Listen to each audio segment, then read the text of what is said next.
Bon, Pierre nous a parlé d'un entrepreneur qui fait beaucoup de condos neufs à Montréal et qui se retrouve en faillite.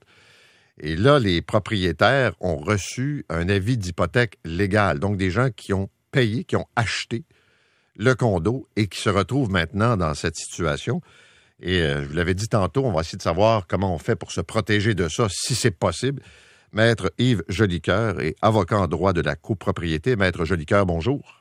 Bonjour, M. Arcan. Alors, d'abord, question toute simple. Est-ce qu'un acheteur de condo neuf, une maison neuve, là, mais parlons de condo neuf, peut se protéger contre des hypothèques légales?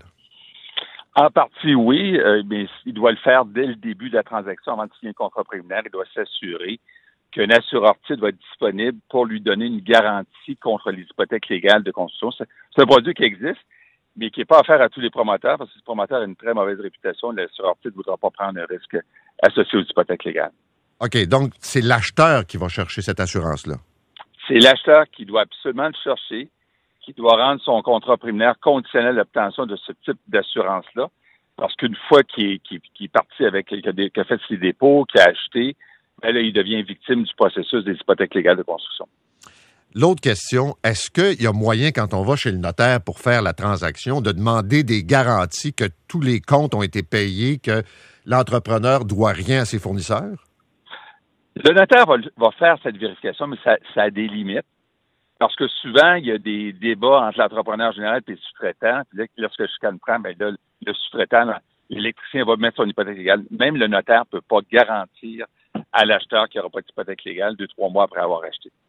Puis il n'y a pas de délai que je peux dire, le dernier paiement, vous allez l'avoir dans 30 jours, dans 60 jours pour m'assurer qu'il va payer ses comptes? Non, parce qu'il faut avoir négocié le contrat préliminaire de façon conséquente. Généralement, les bureaux de vente vont dire, M. Arcan, il y a 3 personnes qui veulent l'acheter derrière vous. Si vous ne signez pas sans condition, on va le vendre à quelqu'un d'autre. Donc, parfois, c'est un peu une vente de suppression. Et effectivement, il y a des limites à pouvoir avoir des garanties de ce type-là. Donc, effectivement, le consommateur, des fois, est victime d'une déconfiture financière d'un promoteur immobilier. Ça veut dire que tu peux payer 2 fois pour la même chose? Plus que 2 fois. Alors, ça dépend évidemment de l'amplitude des hypothèques légales. Il peut y en avoir une, il peut y en avoir une dizaine. Quand il y a une déconfiture complète du projet, et ce qui est encore plus risqué, M. Arcan, c'est que dès que l'hypothèque légale est publiée sur votre titre de propriété, vous avez acheté, techniquement, vous venez en défaut, vous avez votre propre prêteur hypothécaire. Donc, si vous êtes avec la banque, un tel, la banque va vous appeler, elle va dire, M. Arcan, on vient d'apprendre qu'il y a une hypothèque légale de construction sur votre condo. Si vous ne réglez pas la situation, on va rappeler notre prêt. Donc, c'est passablement catastrophique, là. OK.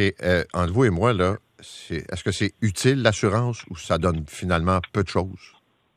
L'assurance titre, lorsqu'on a le bon produit, oui, c'est utile. On a vu effectivement des assureurs titres régler les hypothèques légales.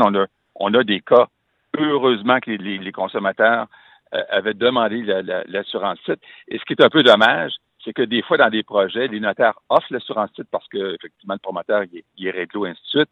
Et ils se ramassent, les consommateurs disent non, ça coûte trop cher, ils ne comprennent pas l'importance d'avoir ce type de produit-là. Ça peut coûter combien, une assurance comme ça?